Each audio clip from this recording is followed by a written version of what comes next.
we're on the day after glute dominant leg session, and for some reason my knee has swollen up, ballooned, if you want to put it as that, and extremely painful.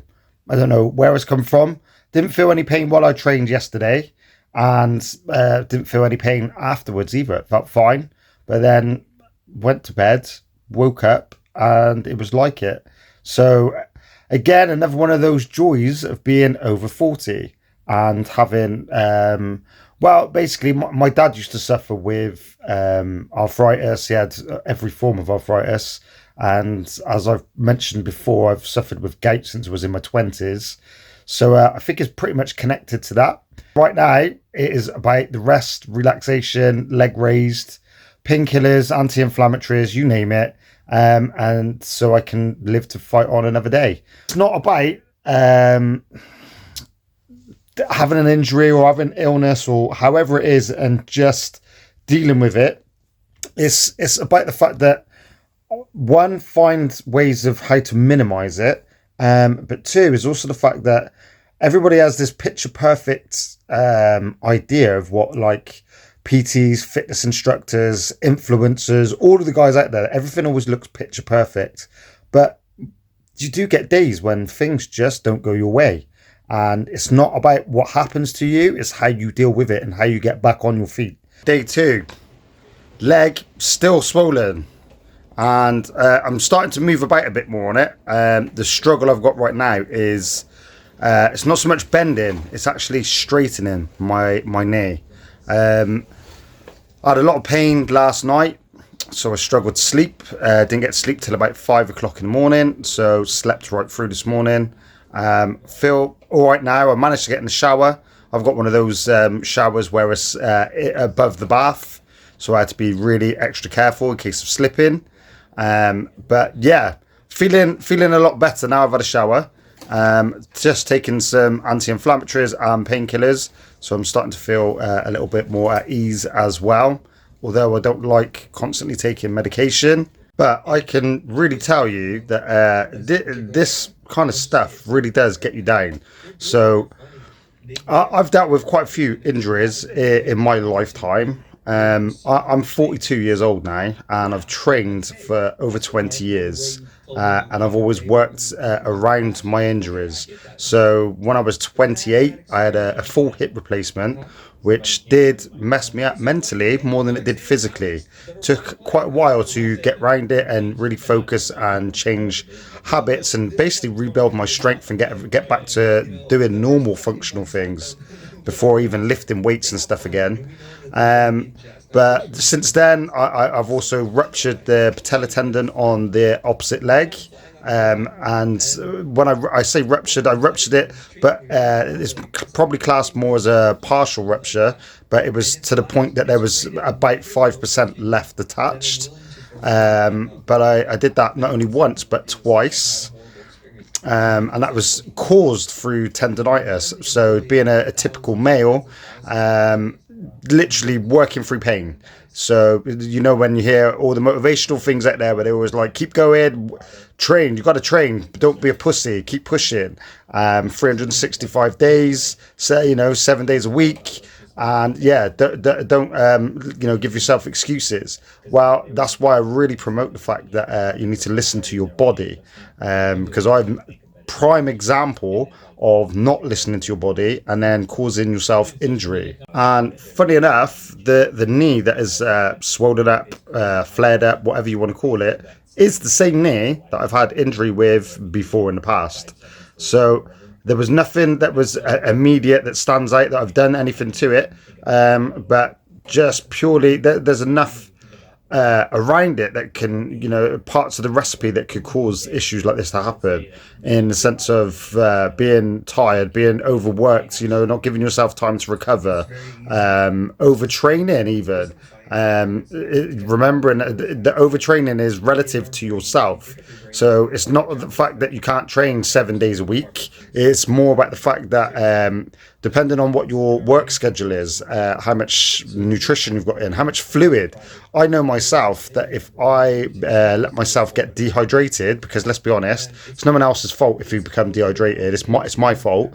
But if I get dehydrated and I also have too much sugar in my diet for even like consecutive days, then they're triggers. They are triggers which will cause a flare up of gout, whether it be in my foot, my ankle. It's not so much about foods per se, it's about how your body reacts to certain foods. And I'm very much learnt a lot more about my body. And right now it's caught me out again. I don't know where it come from. Just literally woke up and my knee was swollen up and painful.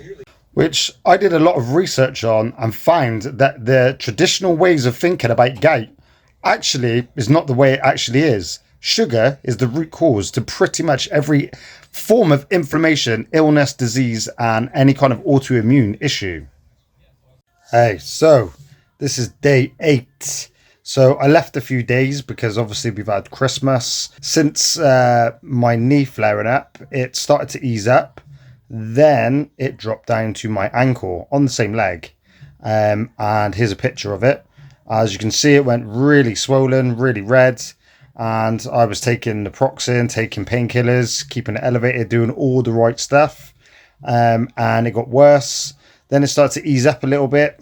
So I thought everything was going back to normal. Went out, obviously Christmas Day, doing stuff, being on my feet all day. And then it ballooned again, to the point where I had to phone 111. They told me 6 hours they'd be back in contact.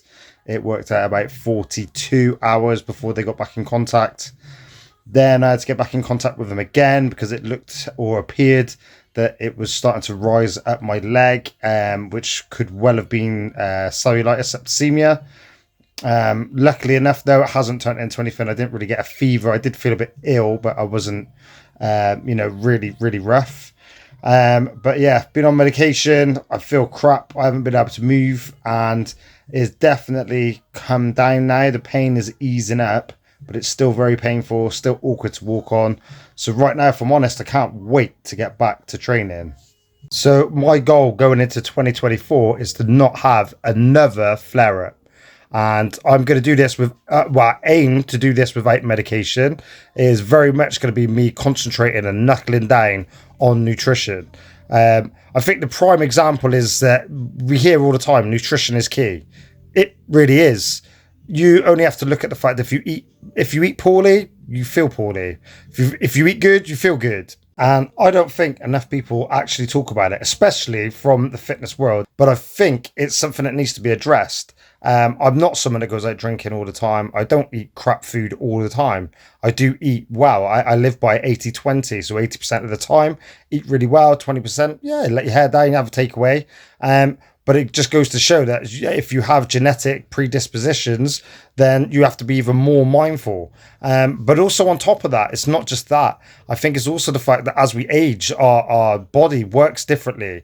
So our diet needs to change. It needs to adapt.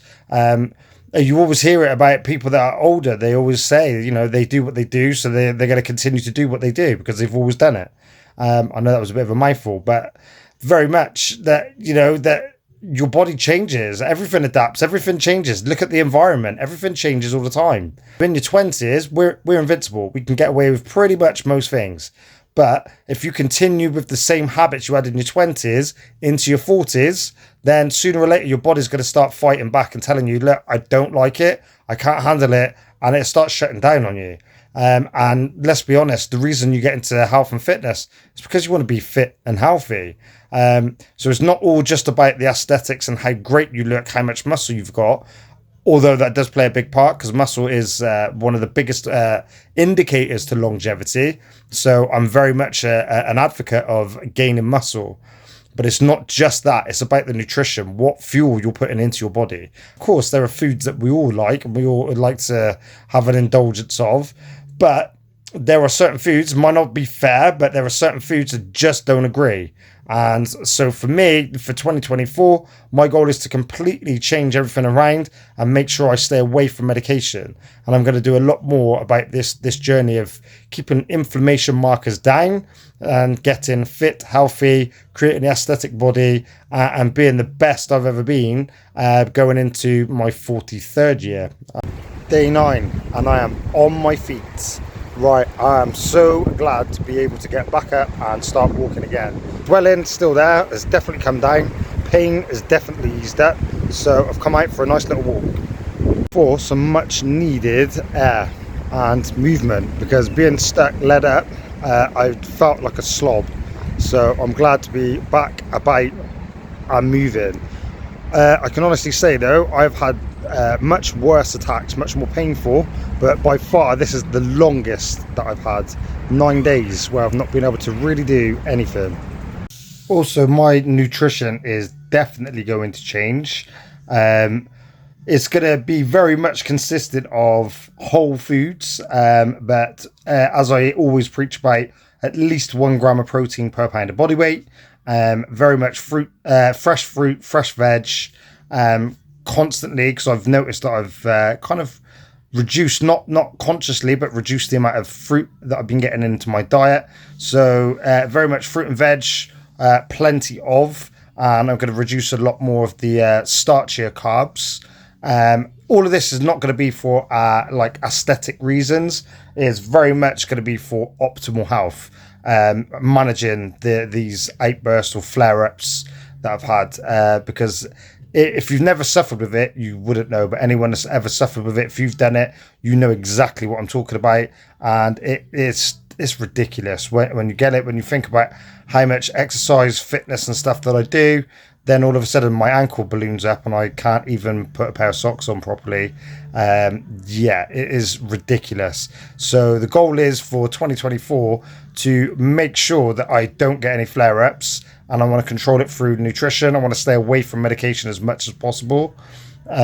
So yeah, and with that though, it very much, with me changing my nutrition around, I guarantee that my aesthetics will change also. I should be able to keep as much muscle as possible, but also lean out and create quite an aesthetically pleasing physique. Well, that's the goal anyway. So I guess what my point to all of this, the reason why I've put this video at the end also, is because it's not fair. Too many flare-ups now. I'm not dealing with it again. So anyway, sounds like it's a bit of a negative one. Here's to 2024. New year, new me. Definitely new body. And yes, for more about nutrition and training, subscribe. I'm going to do a lot more. I'm going to be changing a lot of the things up. Thank you to everyone that's already subscribing. The content is definitely about to change. Definitely going to make a lot more informative content. So thanks very much. Keep watching and have a great new year. I guess the take home from all of this though is the fact that yes, I am a personal trainer, online coach, and I love training and helping people to get into the best shape of their life. But it's never a straight road. A lot of people are quite lucky they don't get very many ailments or injuries, but a lot of people, especially people that I've trained in the past and I'm still training now, suffer with a lot of real things, a real inflammatory kind of issues, things that cause them to struggle with just basic functional movements. And if anything, this happening to me just recently, I live by something that I don't want to go through something, I need to grow through something. And the take home from all of this is that it's more in my arsenal about how I can be more relatable and understand the problems and issues that people suffer with, I should say, and how I can help people that do struggle with some of the more debilitating kind of injuries, illnesses, inflammatory kind of conditions, and help them to get the best out of their, basically a better quality of life, how you can be your fittest, your strongest, aesthetically pleasing towards, you know, your goals, but also moving and the things that we take for granted, simple movements. Like this has really kicked my ass again, 9 days, and I've not been able to stand up or walk properly. First it was in my knee, then it was in my ankle, and this is the kind of things you'd normally associate with someone much older. So And I'm someone that turns around and eats, trains, does everything pretty much in my book right. So my body's just predisposed to certain ailments, and I've got to learn to figure out better ways. I just need to be better with the nutrition I put in my body, and understand and listen to my body a lot more. And obviously with all of these things going on with me, it helps me to help you. So more than anything else, I think actually what this will do is make me even more relatable to all of you guys out there. So if you need help with your training, your nutrition, you want to get in the best shape of your life, you just want to start moving without having so much pain, get in contact. fitwelllifestyle.com. Peace out.